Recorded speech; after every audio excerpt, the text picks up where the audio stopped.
नमस्कार, मैं हूं शुभे और आप देख रहे हैं न्यूज़ फॉर नेशन। बिहार में इस वक्त चुनावी शोर हैं, चुनावी वादे हैं, चुनावी इरादे हैं और यूं कहें तो पूरी बिहार की हवा ही चुनावी हो गई है।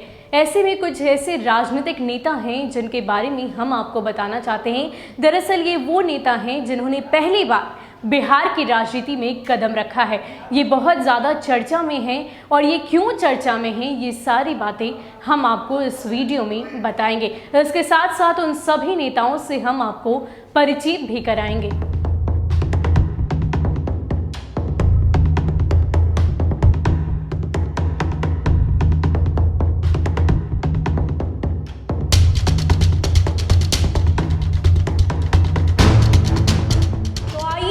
कुछ परिवारों के बारे में आज हम आपको बताते हैं। सबसे पहले अगर हम बात करें तो उम्मीदवार हैं शुभानंद सिंह। जो सियासी विरासत उन्हें मिली है वो है सदानंद सिंह से।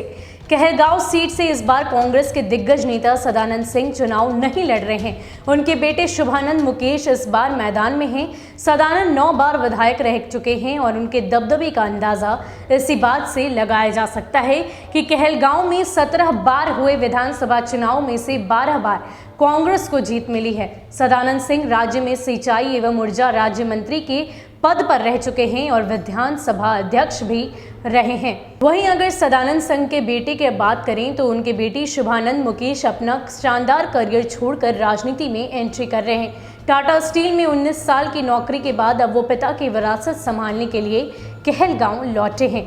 अगर दूसरे उम्मीदवार की बात करें तो वो है श्रेयसी सिंह।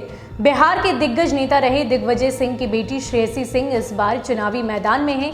गिद्धौर शाही परिवार से ताल्लुक रखने वाले दिग्विजय सिंह की राजनीतिक करियर की शुरुआत जेएनयू से हुई थी। दिग्विजय सिंह की मौत के बाद उनकी पत्नी पुतुल सिंह बांका से सांसद चुनी गई थी। साल 2019 में बांका सीट जेडीयू के खाते में चली गई। इस कारण वह निर्दलीय चुनाव में उतरी और इसी चुनाव में पहली बार श्रेयसी सिंह मां के प्रचार के लिए मैदान में दिखी थी। श्रेयसी सिंह इस बार जमुई विधानसभा सीट से चुनाव मैदान में हैं। श्रेयसी नामचीन शूटर भी हैं। कॉमनवेल्थ गेम्स के अलावा एशियाई गेम्स में भी अपना कमाल दिखा चुकी है। उन्हें अर्जुन अवार्ड भी मिल चुका है। दिल्ली के हंसराज कॉलेज से पढ़ी लिखी श्रेयसी अब अपने पिता की राजनीतिक विरासत को आगे बढ़ाती दिखाई दे रही है। वहीं अगर तीसरे उम्मीदवार की बात करें तो वो हैं चेतन आनंद और इन्हें जो सियासत में विरासत मिली है वो मिली है आनंद मोहन और लवली आनंद से। बाहुबली सांसद रहे आनंद मोहन की पत्नी लवली आनंद आरजेडी के टिकट पर सहरसा से चुनाव लड़ रही है, जबकि उनकी बेटी चेतन आनंद शिवहर सीट से आरजेडी के ही टिकट पर मैदान में है। पिछले महीने ही दोनों ने पार्टी की सदस्यता ली थी। आनंद मोहन आईएएस कृष्णैया हत्याकांड में उम्र कैद काट रहे हैं। वो दबंग नेता हैं और 1993 में उन्होंने खुद की पार्टी बना ली थी। 1994 में लवली आनंद ने वैशाली से लोकसभा चुनाव जीता। 1995 में तो बिहार पीपुल्स पार्टी ने नीतीश कुमार की पार्टी से भी बेहतरीन प्रदर्शन किया था। वहीं अगर चौथे की बात करें तो वो है सुधाकर सिंह, जिनकी सियासत विरासत उन्हें मिली है जगदानंद सिंह से। इस बार आरजेडी ने सुधाकर सिंह को टिकट दिया है और जगदानंद सिंह अपने बेटी को जिताने के लिए मैदान में उतरेंगे। दरअसल जगदानंद सिंह चाहते थे कि सुधाकर सिंह कार्यकर्ताओं की भावनाओं को समझे और अपने बूते टिकट हासिल करे। सुधाकर पिछले लंबे वक्त से इस क्षेत्र में सक्रिय हैं। ऐसे में जगदानंद सिंह भी उनके साथ हैं। आरजेडी को भरोसा है कि जगदानंद सिंह के परिवार का कोई शख्स इस सीट को वापस ला सकता है।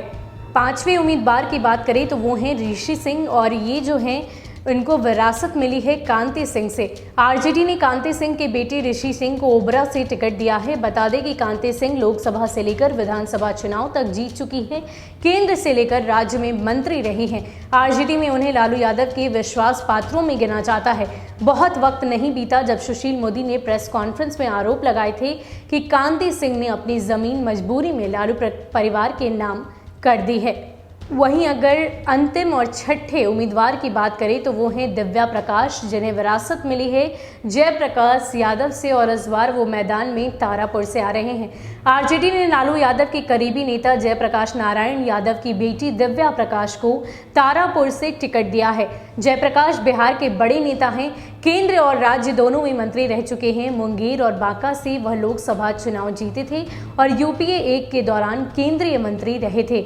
मुंगेर और आसपास के इलाके में उनका खास प्रभाव माना जाता है और तारापुर विधानसभा क्षेत्र मुंगेर में ही पड़ता है।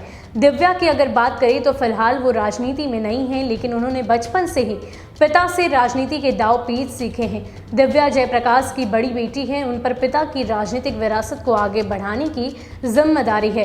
पिछली बार तारापुर सीट से जेडीयू के प्रत्याशी चुनाव जीते थे। ऐसे में देखना होगा कि जनता दिव्या के पक्ष में फैसला सुनाती है या नहीं।